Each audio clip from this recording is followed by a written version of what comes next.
Welcome to the Warner Library tutorial page.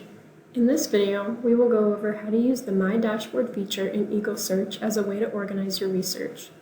Let's get started. First, we need to get into Eagle Search itself. Our assignment is to research differing viewpoints on euthanasia. Let's start with a basic search. After you typed your keyword, click Search. At this point, you'll be prompted to enter your Eastern credentials.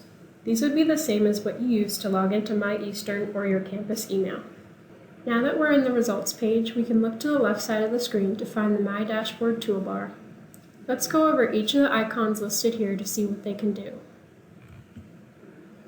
In the overview, we can see a breakdown of all the other icons listed to the left. We'll start at the top and work our way down. In projects, you can create folders where you can save results from your searches. This can help you organize your sources by assignment or topic. Use the New Project button to create the folders. Your saved items are kept here. You can manually add them into projects from here as well, using the triple dot icon to the right.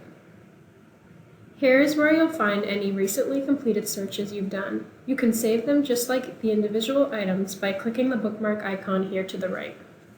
Any individual PDF, ebook, or other resource you've recently viewed will be kept here under Viewed Items.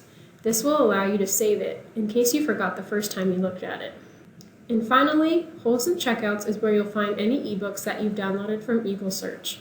You'll also be able to see how long you have the ebook checked out. Thank you for watching this tutorial video.